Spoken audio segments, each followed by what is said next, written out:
talk about issues like Iran, the peace process, and any number of other things that are going on.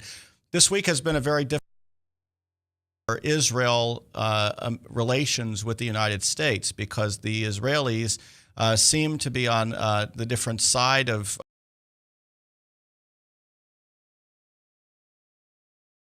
Secretary Kerry on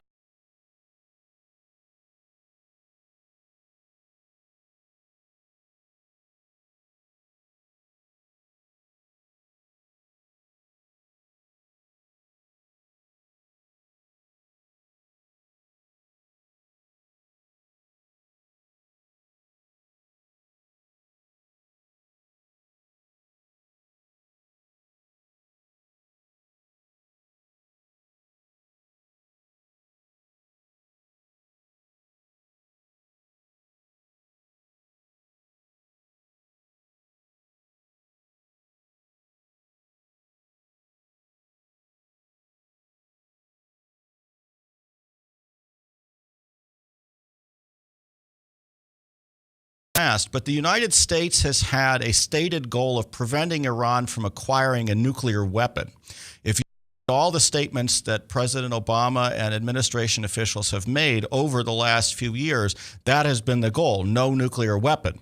The Israelis, on the other hand, have a different goal, which is no nuclear capability for Iran. That Iran should not have the ability to create a nuclear weapon should it choose to do so. And that is a much less advanced goal than the United States position. So as the United States is in Europe now negotiating a treaty to try to get the Iranian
is coming to Israel, and Netanyahu sees him as a major ally in this fight now, because France has opposed the agreement that was put on the table by the United States. Now, France also, you may remember, opposed the agreement on Syria that the United States put forward also. France is very much on Israel's in Israel's thinking on its side concerning Iran. And so what's going on now is it seems like France and Israel are negotiating together to see what they'd be willing to tolerate in an agreement with Iran.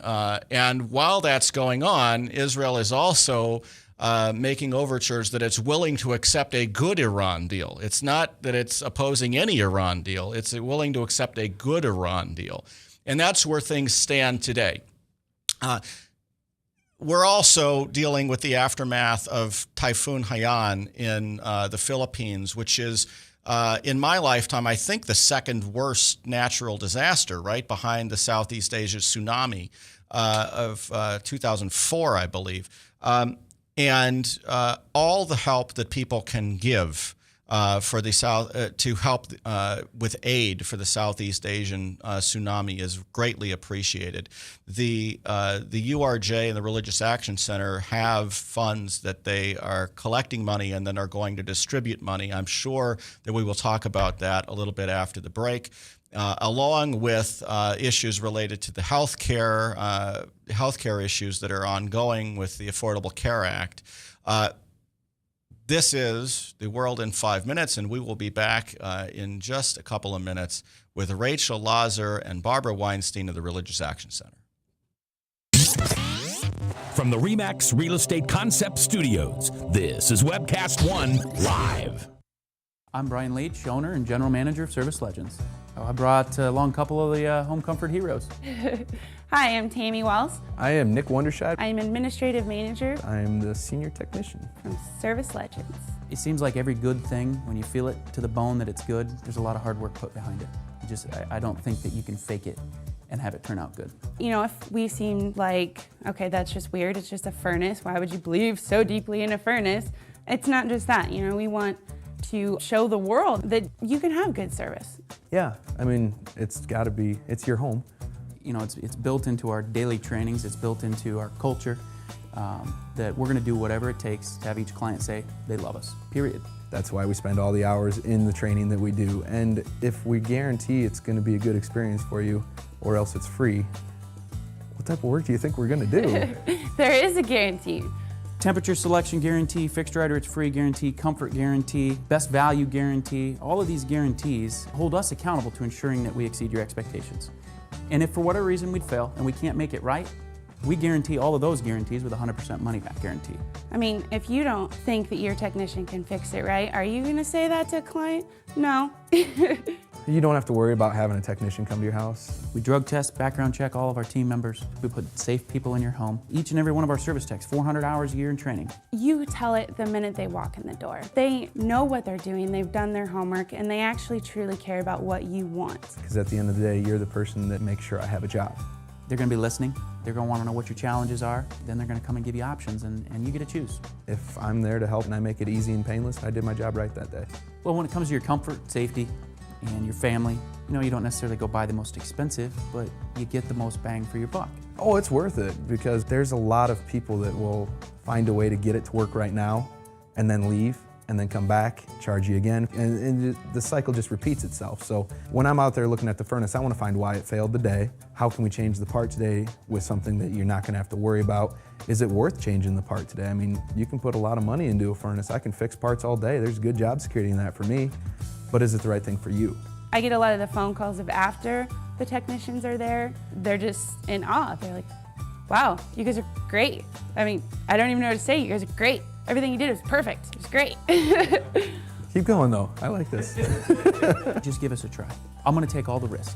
I've got the time to make this right. I've got the support to make it right. Just check us out. And if you don't see the value in what we do, I mean, fixed right or it's free or 100% money back. enough said.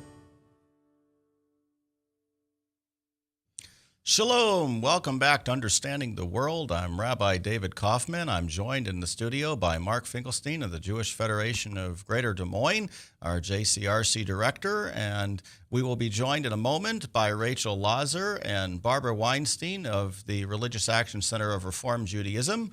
Before we welcome them, I'd like to thank Dr. Ronald Bergman and Bergman Folkers Cosmetic Surgery and Spa for his wonderful support of our show, enabling us to do the work that we do and to bring wonderful guests on our show to share their understanding of the world with you.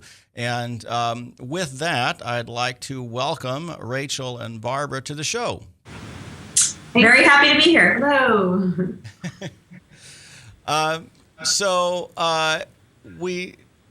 Tell us a little bit about what you do at the Religious Action Center and what the Religious Action Center does. How's that for a start? Sure, absolutely. Well, first of all, thank you very much for having us both on. We're really excited about this. The RAC is the Washington office of the Reformed Jewish Movement, which is the largest of the kind of four main denominations of North American Jewry. And we've just celebrated our 50th anniversary about 2 years ago. And the RAC was really created at the height of the civil rights movement to focus on issues of civil rights that were so core to so much of the American Jewish community during the 1960s. And since then, our mandate has really expanded. We work on about 60 different issues of social justice, mostly domestic, but international as well. Everything from the separation of church and state to LGBT equality to international religious freedom. And our job is really to bring the reform movement to Washington and to bring Washington to the reform movement. And what do each of you do at the Religious Action Center? So I'm the associate director. I kind of broadly oversee our legislative work. And I also run our legislative assistant fellowship, which is really one of our flagship programs. It's a one-year post-college fellowship in Jewish values and social justice. And we get an extraordinary pool of applicants, new college graduates who join us, about 5 or 6 of them join us at the end of August each year and spend a year learning about the public policy issues that are important to the Reform Jewish movement and how to be advocates for social justice on those issues. And I'm Rachel Lazar, and I'm the deputy director, so I'm David's deputy, and that means I do a little bit of everything, from running our senior staff retreats to running our issue campaigns, which is something that we've been focusing on over here, which is how do we deepen our voice, in an institution that exists to bring the Jewish voice to so many different issues in Washington. How do we focus and have more impact still on a few issues at a time? And I've been spending a lot of time with our staff here, but also with our rabbis and congregants across the country, deepening that work and that voice in Washington on a few issues. Hi, this is Mark in Des Moines. How are you guys doing? Hi, Bo. Good. I have a question about church-state relations. It's very important to the Jewish community that there be a division between church and state, and we look very carefully about the interpenetration of both. What is the current thinking about whether church-state is an absolute separation, or is it more like a Swiss cheese in your estimation? I can take this one. I think church-state separation is absolutely sort of separated in the minds of the reform movement. There's church and state, and the two shouldn't sort of cross. But the First Amendment also has room for freedom of religion, right? That's the other side of church-state that is one of our core American principles and also a core principle of the reform movement. And so we spend time here ensuring that there isn't creep of church into the state, but also ensuring that there is religious freedom and exemptions for people of faith throughout our laws to make sure that religious freedom isn't interfered with. We have the question, though, for instance, of tax exemption of houses of worship. Wouldn't that be inclusion of church and state to some degree? Interesting question. That is. I think that, when it comes to sort of direct funding types of issues, that's where our movement is most sensitive about the separation of church and state, And so, having a tax exempt status is, in a sense, I think sort of leaning into, that separation and saying, that it's very important to sort of honor, foundational principles like the importance of our religious freedom, actually. So I think that's actually the foundational principle behind tax exemption, that it enables sort of us to exist sort of apart from attachment to the government. It really also speaks to the unique role that houses of worship has played in this country really since the very beginning, even before the United States existed as a country, right? We were founded by those seeking religious freedom, the ability to exercise the tenets of their faith.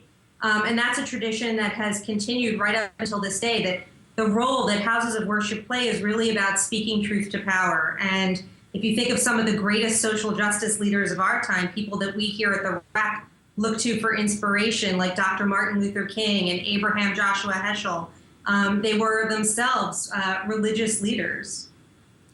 We have all kinds of interaction going on right now over the healthcare program, of the Affordable Care Act. And I know that President Obama spoke recently at Temple Emmanuel in Dallas, where people in the congregation are helping to spread information about how to sign up for health care. Can you talk a little bit about the role of religious organizations in dealing with the Affordable Care Act specifically, but also more broadly in programs of social justice that are federal programs or state programs? Well, first of all, we have a role to play for the Union for Reform Judaism in advising our own congregations about what their obligations are under the Affordable Care Act, notice obligations and things like that to their own staff. So that's sort of one layer of the puzzle. But in terms of outreach and living up to our values of everybody being entitled to have health care coverage and ensuring that as many of the 40 million as possible are now going to be covered under the Affordable Care Act, many of our synagogues are engaging with coalitions within their states who are seeking to spread the word about the Affordable Care Act in responsible, legal ways, making our facilities available where it's appropriate for outreach meetings and the like. And so the whole thing is still sort of in a preliminary phase since enrollment was so recent, but we're in this preliminary phase in conversations with partners, labor unions, African American coalitions, Latino coalitions, and others to ensure that our synagogues are at the table working to create structures that will be effective in increasing enrollment and therefore coverage. And I think the Affordable Care Act is really a great example of how the RAC goes about the work that it does. We look at the public policy issues before us as a Reform Jewish movement and say, what are the Jewish values, the Jewish texts, the Jewish traditions that can help guide and shape our thinking on these issues? Now, obviously, if you look in the 5 books of Moses in the Torah, you're probably not going to see a direct reference to the Affordable Care Act. But we can look to text as a guide for how we should view public policy initiatives like that which seeks to ensure that all Americans have access not just to emergency care, but to preventative care as well. And we know that, for example, Maimonides, one of the greatest Jewish scholars of all time, but lived in the medieval period, was not just a philosopher, but a physician as well. And he spoke about healthcare being the most important service that a community can offer to its members. And so we look at that and say, okay, here we are in our modern 2013 community, or 2010 when the law was passed, and we see that there is an injustice that 49 million Americans go without health care at some point each year. And that is not reflective of the values that we think our society should embody. And so that really informed the advocacy work that we did to get the law passed, and that we continue to do to help make sure that as many people are able to participate in it as possible. And I'll just add, because before I came to the RAC, I worked more in the secular progressive community. And one of the amazing things about being at the RAC for me is that we can start by advocating for an issue and using sort of our grass tops, clergy across the country, our grassroots, very connected, passionate congregants across the country. But once that phase of advocacy is over, we also bring an infrastructure where we have, sort of offices all across the country that are able to affect change and actually live the change that the law was intending to bring. And so that's a really wonderful aspect of being part of the RAC and part of this movement.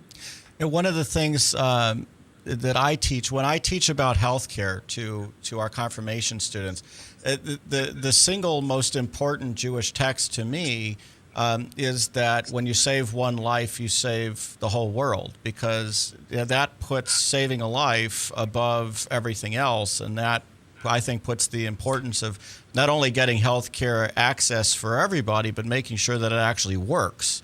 So that's the text that I normally teach. I don't know if the Religious Action Center uses that text for that purpose, but that's the one that I use for that purpose. It's a good kind of all-purpose. One of our favorites is Tzedek, Tzedek Tir Dov. Yeah. Justice, justice shall you pursue. It's a good catch-all. We use it all the time. So one of the things I think people need to know about the Religious Action Center, one, it's directed by Rabbi David Saperstein, and one of my classmates, Rabbi Michael Namath, is there also.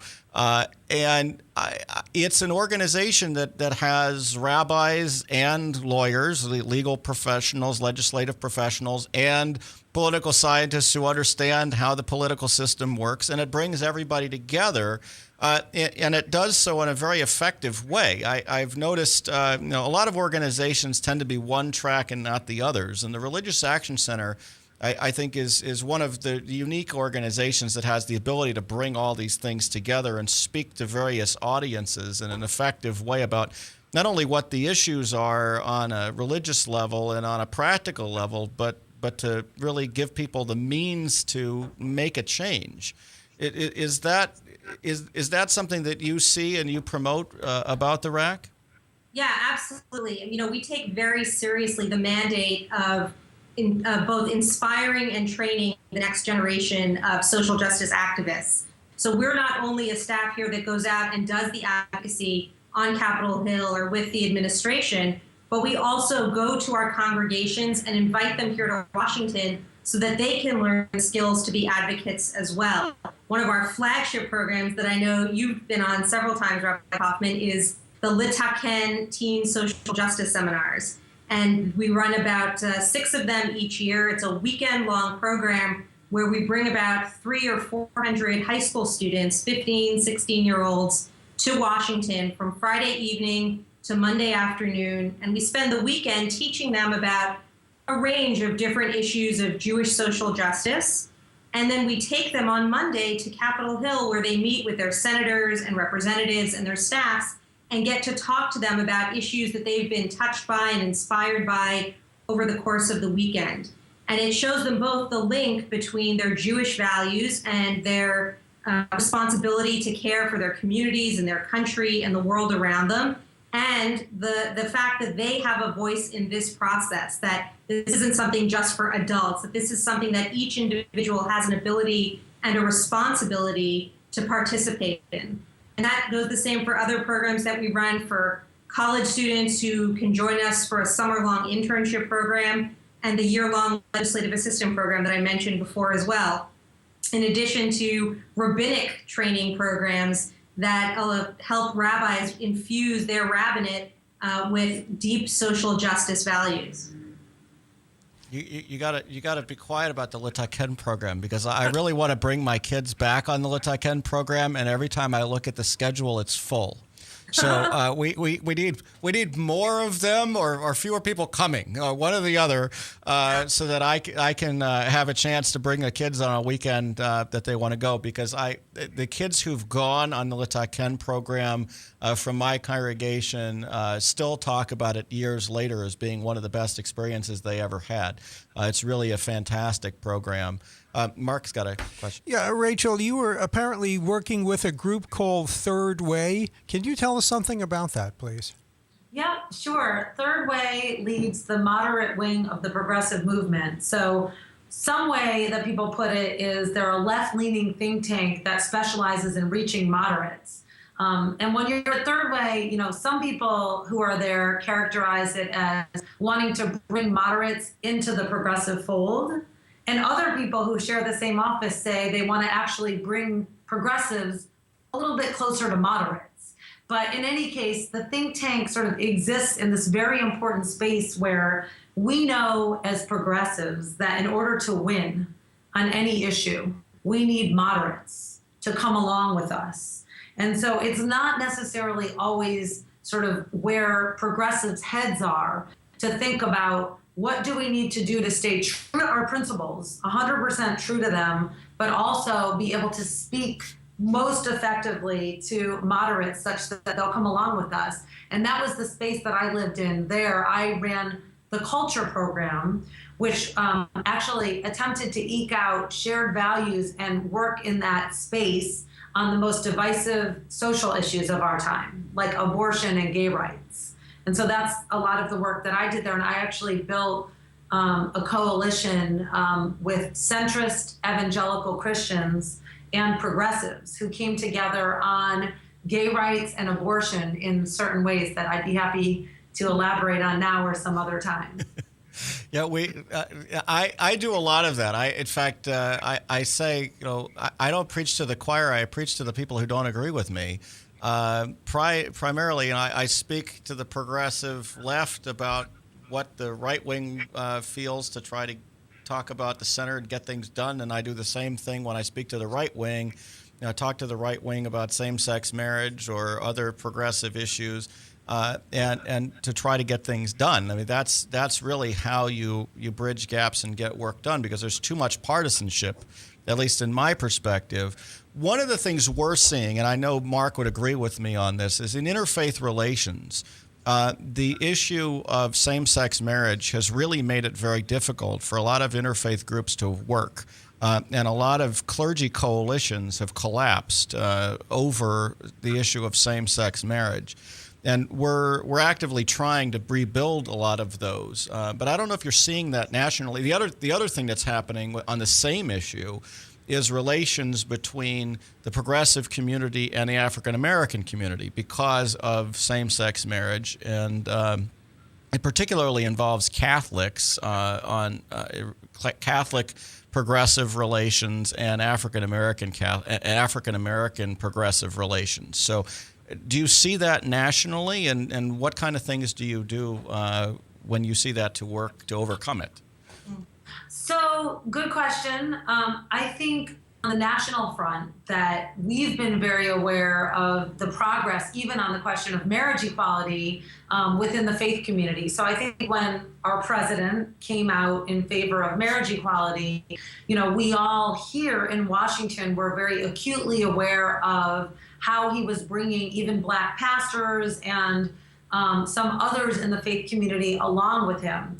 That said, I do still believe that the question of marriage in the realm of gay equality continues to by far be the most divisive place. And we've seen that in particular because we have been working hard at the RAC and in Washington, as everybody knows, on the Employment Non-Discrimination Act, which just passed last week, 64-32, I think it was.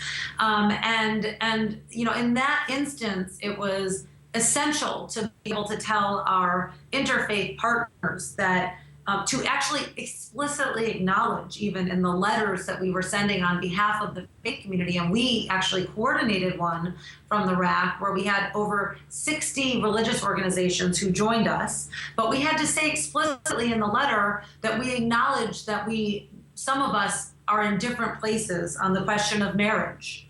But that doesn't mean that when it comes to the issue of worker justice, Isaiah in the Bible spoke to certain people, and to other Americans, they relate to the American value of meritocracy and just workplace fairness, but that we could all come together much more on employment non-discrimination.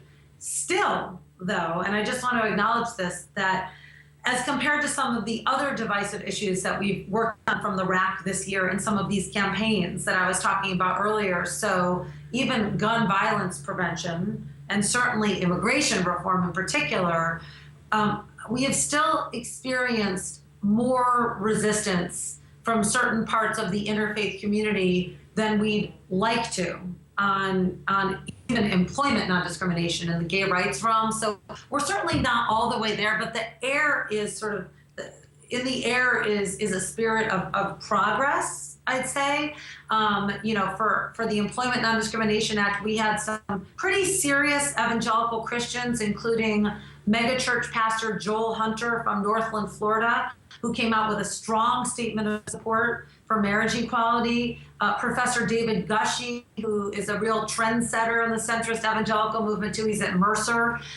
He came out with a statement that not only embraced the Employment Non-Discrimination Act, but explicitly recognized the importance of including transgender Americans. And I think a lot of people have been on a journey with that one, but these are signposts along the way of, on America's journey forward. And I know, what we believe is once you put someone on the path of gay rights in any way, that they tend to keep moving. It's like a little bit of an inevitable journey that happens over time. So we're feeling positive, but absolutely feeling still the resistance and wishing that it were a little faster. After all, it doesn't look that likely that we're going to be able to pass the Employment Non-Discrimination Act still, even though we passed it through the Senate. And that's a bill that's been around for decades, and that feels really like low-hanging fruit. Yeah, you're talking to somebody who's in the most schizophrenic state in the United States, with our senators Tom Harkin and Chuck Grassley.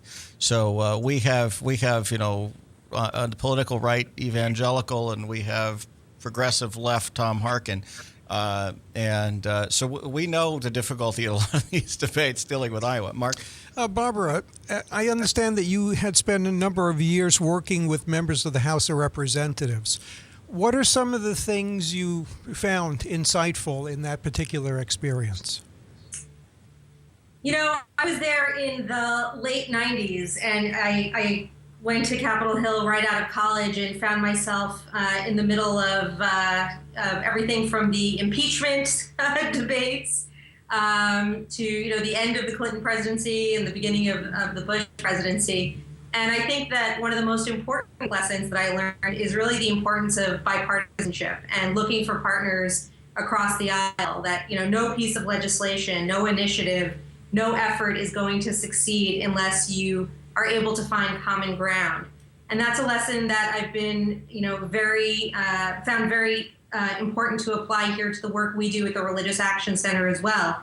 We take very seriously our nonpartisan status and our very good relationship with members of Congress on both sides of the aisle, and really look for partners to work with on issues. For example, some of the members of Congress that we work with on the issue of human trafficking are some of the most conservative members of Congress who we often don't see eye to eye to on issues such as reproductive rights. But we share a common passion for stemming the scourge of human trafficking.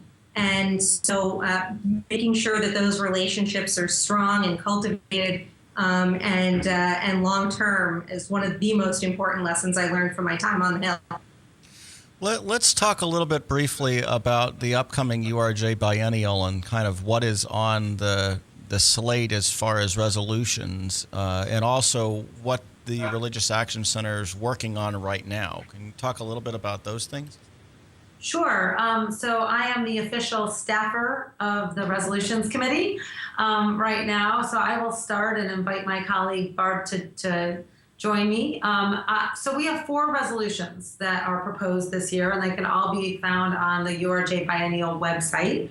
And we've invited comments on them, and we are earnestly looking for folks to feel that they are bought into the process and that they should have a voice in the process. That is how it is designed, and that is how it works. So there is a session at Biennial which will be devoted to discussing this, discussing what the proposed resolutions are. There is a large plenary at Biennial which is about debate, and then where we vote on every one of these 4 resolutions. So that's just a little bit on the process.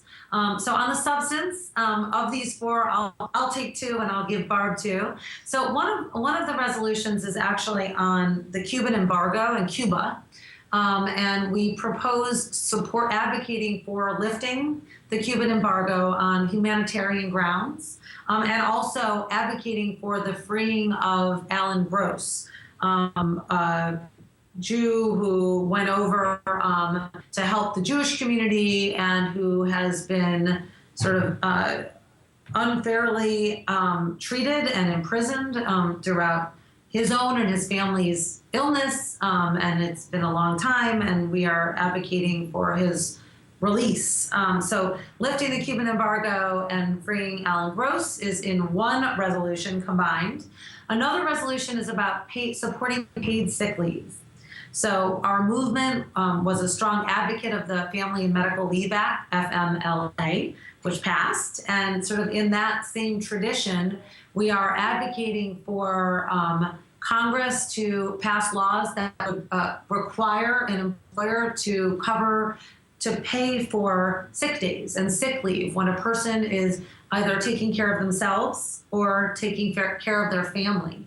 And that same resolution calls on our congregations all across North America to build coalitions and to engage in campaigns to promote paid sick leave. And finally, asks our reform movement and our congregations to look inside at our own policies and our own contracts and make sure that we are also living up to our ideal of covering sick leave for employees. Bart? So there are actually two other resolutions that are coming up to the biennial, and I'll just sort of take a quick step back and just explain. The resolutions are proposed either by congregations. We have 900 congregations throughout North America, or various entities within the Reform movement, one of them being what's known as the Commission on Social Action of Reform Judaism. I happen to be the director of the commission, and it is really a body where all the different arms of the movement, from NIFTY, which is our youth movement, to the educators, to temple administrators, et cetera, really come together to prioritize issues of social justice. And so two of the resolutions, the paid sick leave resolution that Rachel just mentioned, as well as one on hydrofracking, have come from the Commission on Social Action. And the one on hydrofracking really prioritizes and urges further study of hydrofracking in terms of its impact on the land, the air, water, communities in general where hydrofracking is taking place, and supports efforts and legislation and moratorium where states are moving in that direction to make sure that this new form of extraction of an energy source isn't having a significant detrimental impact on humanity and the environment in which it's happening. The fourth resolution that's coming is actually one that has to do with the First Nations of Canada.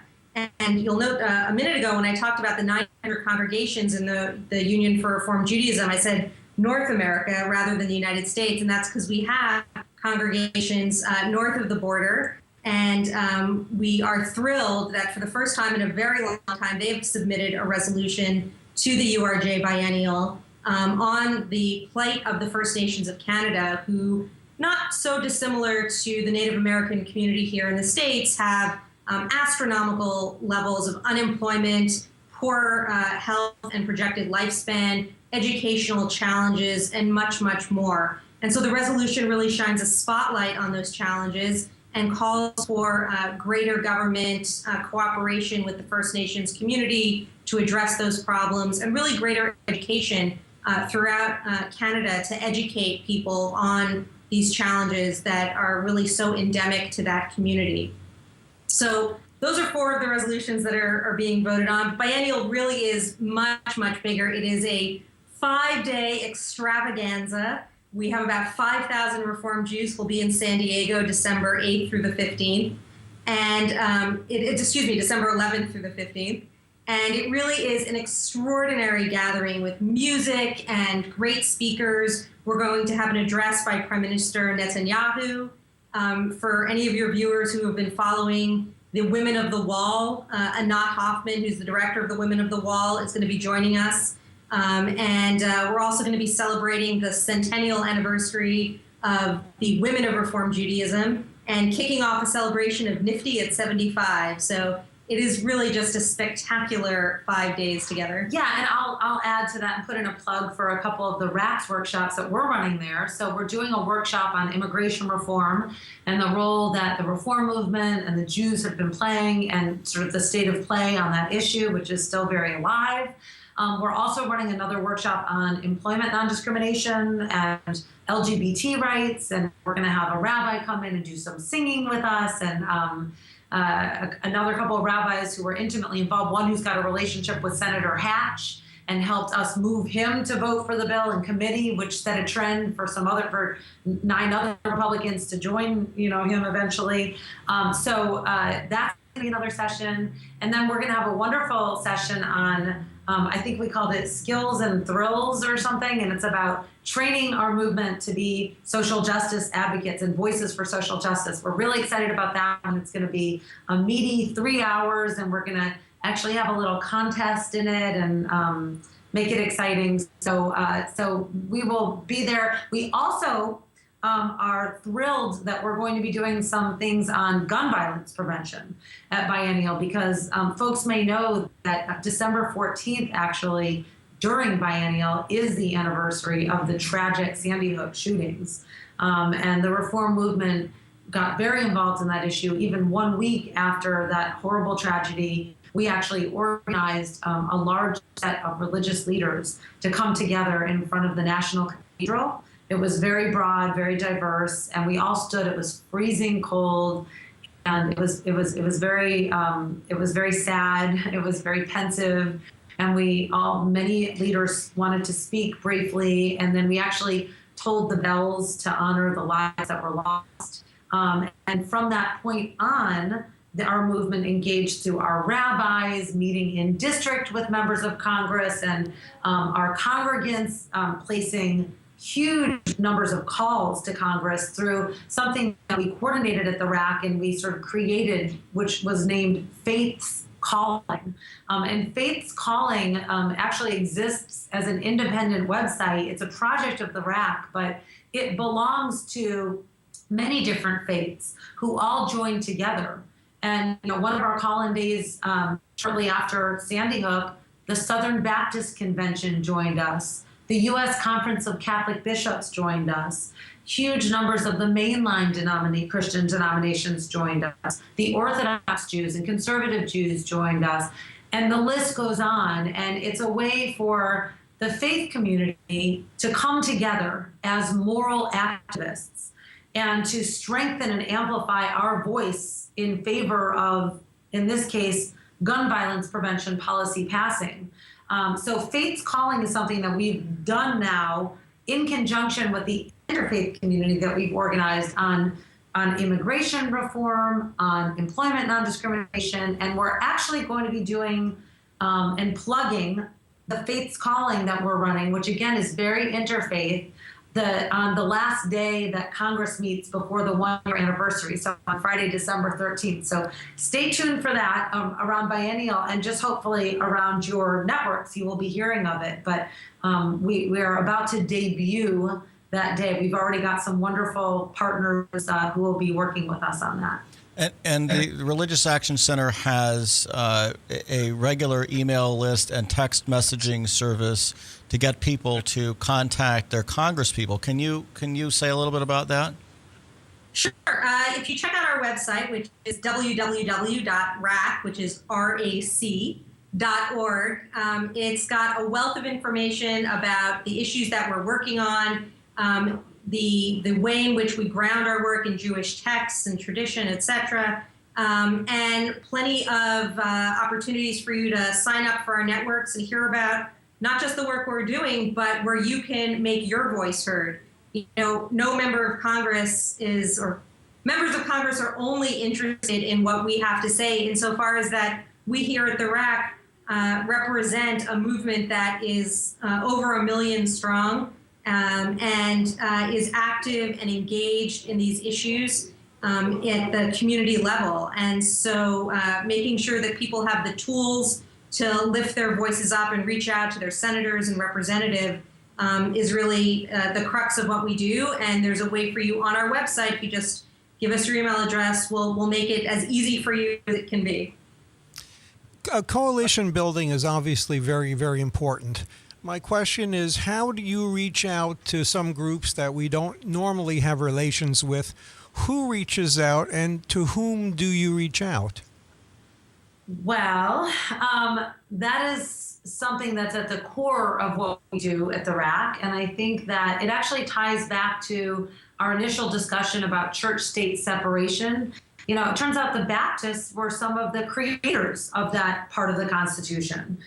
But at the same time, we all do believe, even for the vitality of religion, and the Baptists were there in this too, in, not just church-state, we believe in church-state separation and freedom of religion. And so we have put together David Saperstein, Rabbi David Saperstein, our fearless leader of almost 4 decades, has led many coalitions, including the RFRA coalition, the Religious Freedom Restoration Act, which really was an example of bringing together, every part from left to all the way right of the religious community who agreed on this policy and sort of reinforcing what they saw as a core American and religious value. So Rabbi Saperstein has cultivated many relationships this way that we can take advantage of from the RAC. I've also found, I do a lot of this outreach also on behalf of the RAC, and I found that coming to people of faith as a person of faith, so like even if you're coming as a person on the left, is more powerful than coming to a person of faith from a sort of secular group. So I almost think of it as, and this may seem like a crazy analogy, but some of my friends who've married sort of interfaith are best suited to be with the person who has come from a background of the same amount of faith as they've come from, even if it's a different faith. Now that's a whole issue of, don't need to get into the issue of interfaith marriage or the pew poll or anything else. I really don't. But I'm just saying that we come from a position of strength when we come as a faith voice to another person of faith. An example, when the gun violence prevention issue came back to the national fore after the Sandy Hook tragedy, and we were starting to try to galvanize momentum behind passing gun violence prevention policy, I wanted to sort of broaden our faith community outreach. So, in addition to, reaching out to some of the guys who I had worked with when I was at Third Way, like the Joel Hunters and the Reverend Sam Rodriguez, who's a Latino evangelical leader in California, I, through some friends at a group called Faith in Public Life, sort of ended up reaching out to Bishop T.D. Jakes in Texas, at the Potter's House at another enormous evangelical church in Texas, to his chief of staff, and really just making a plea about what we were working on, a plea about what our role and responsibility and our reach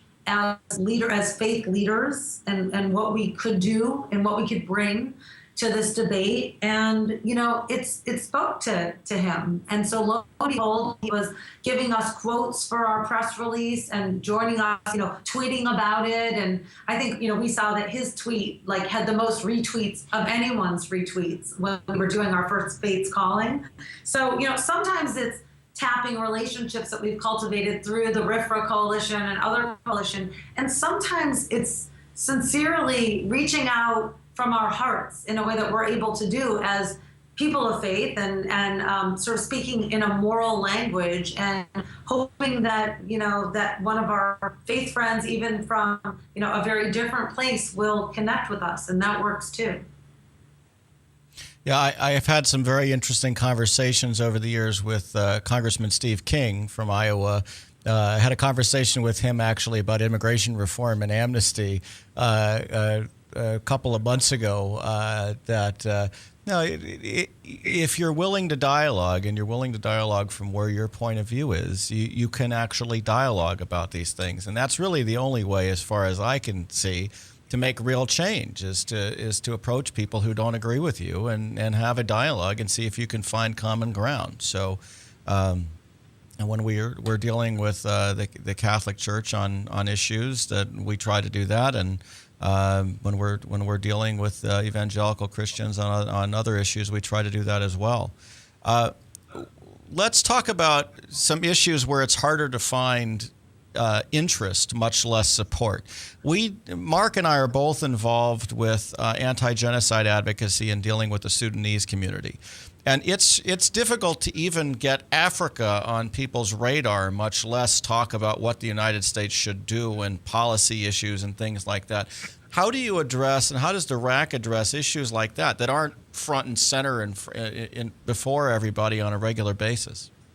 Yeah, it is always a challenge. You know, on the genocide issue specifically in Sudan, the Jewish community was really out in front on that issue from the very beginning. And, you know, it's not difficult to understand why that issue resonated particularly strongly for our community. Rabbi Saperstein actually went, trying to think, probably about 5 or 6 years ago now, with Rabbi Rick Jacobs, who is the new-ish president of the Union for Reform Judaism, to a Darfurian refugee camp in Chad, and met with survivors of the genocide there and heard their experiences, and has brought back those stories and shared them widely with our movement. And they're incredibly powerful. And you know, things are in some respects better in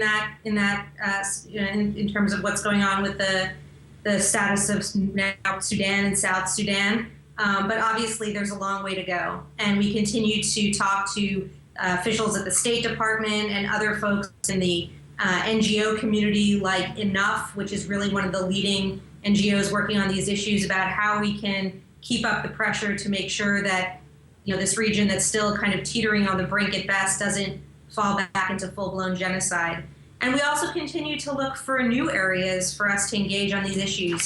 You know, one of the really big challenges right now is the humanitarian crisis in the Congo.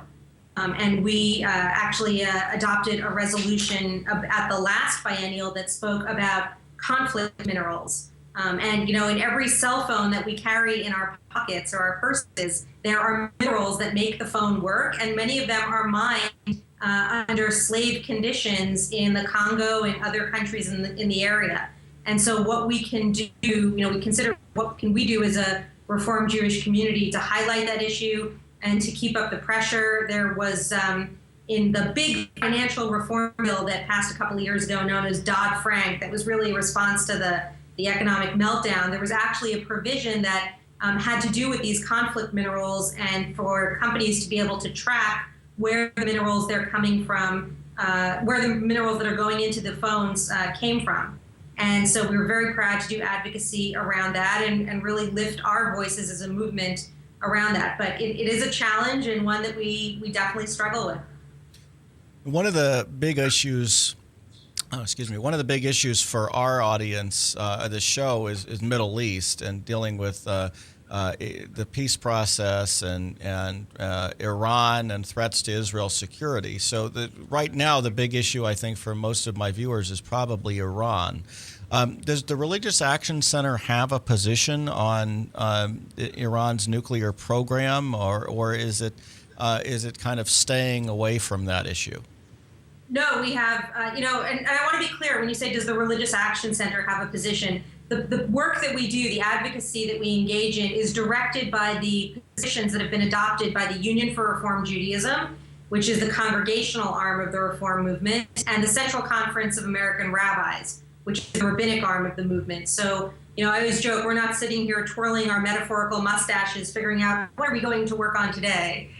We're really looking to these resolutions that have been adopted at the various conventions to say, okay, how do we put those into action? And we have been very clear in multiple resolutions that Iran's nuclear program, with the potential for military use against Israel and other countries, is just a threat to, again, not only Israel's security, but international security. And we've been very strongly supportive of sanctions legislation that has gone through the House and the Senate, multiple bills over the past few years. And so, you know, we continue to think that this issue is of core importance both to Israel and the United States. And it's very, gratifying that Secretary Kerry has been so deeply enmeshed in this in the last few weeks in particular, because, this really is, among the top issues on the foreign policy agenda of both countries. We have a few minutes left here. I'd like to give you the opportunity to kind of talk about what the RAC is working on now and how people can support the RAC and what they can do to support the RAC's efforts. Okay, I'll start. There are many ways to support the RAC. There's definitely a need to give financial support to the RAC, and Daphne Price is our Director of Development and actually worked as David's right-hand woman for many, many years first, and she does a phenomenal job. But we really rely on the support, very generous support that we get from everyone. We have conversations all the time, like, are we going to be able to continue to afford this sort of very expensive technology called mobile commons, for example, that we're using right now for Faith's Calling? So what makes it special? Well, you can text 799-799 Faith's Calling, and on the day of Faith's, 877-877, and on the day that we're doing Faith's Calling, you actually get sent a text message with the phone number. You could just, if you have a cell phone, you just push that link and you call the number, and you are read by us the 4 talking points that we want you to be able to sort of hold on to in some way and say in your own words or in these words to your member of Congress. So that's very modern, very special technology, very expensive.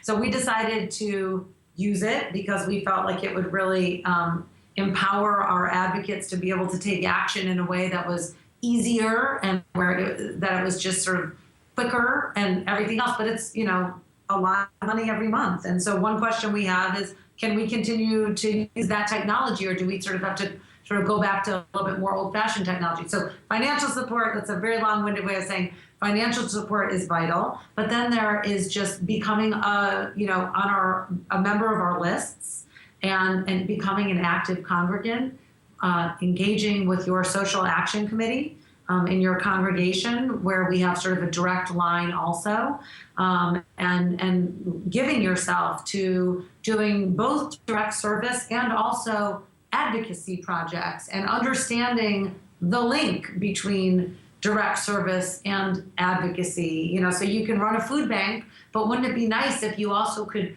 and we can make it easy for you, but wouldn't it be nice if you also could lend your voice to hunger issues and poverty and the budget and food stamps and the farm bill, and we'll make it easy, but could you add your name to the list? And we'll show you what to do and what action alert to send in. So becoming sort of engaged with your synagogue, becoming engaged with the RAC through the, signing up like Barb talked about earlier, and supporting us are all really wonderful ways that you can be sort of a part of the social justice aspect of our movement. There are also a wealth of resources on the RAC's website. If you're involved in your congregation and you are interested in doing a creative, engaging program on an issue like homelessness, or you want to, create a community garden on your synagogue's property, we've got a whole social action program bank of some of the most successful social justice programs that our congregations have run for the past few years. So, and those are there really to be emulated and used. So if any of your viewers are really looking for ways to strengthen the congregation's social action programming, the RAC website is the place for you to go and use those resources. And if you're looking for something you don't see there, all our contact information is there as well, and let us know. Well, wonderful. Thank you both for joining us today on Understanding the World. And if you put in a word of thanks to Rabbi David Saperstein, my good friend and actually cousin by marriage, I would appreciate it. I look forward to seeing you at the URJ Biennial. I hope to see both of you there. And we hope that the Religious Action Center will be able to afford to do this work for a lot longer and to keep doing what it's doing and make a difference in the lives of American Jews and also the progressive community as a whole. Thank you for all that you do, and I hope everyone has a wonderful week. This has been Understanding the World with Rabbi David Kaufman. Consumer Credit of America was your personal webmaster, Tom would filter out all bad debt emails. If Tom was your mailman, you'd never get any debt reduction junk mail. If Tom Coates was a lineman, he'd block any phone calls offering to reduce your credit card debt. Hi, I'm Tom Coates with Consumer Credit of America, and we're still your best choice for credit counseling. We're local, we're accountable, and we can do more. You make the call when the time's right for you. When it comes to competition, there really is none for Consumer Credit of America.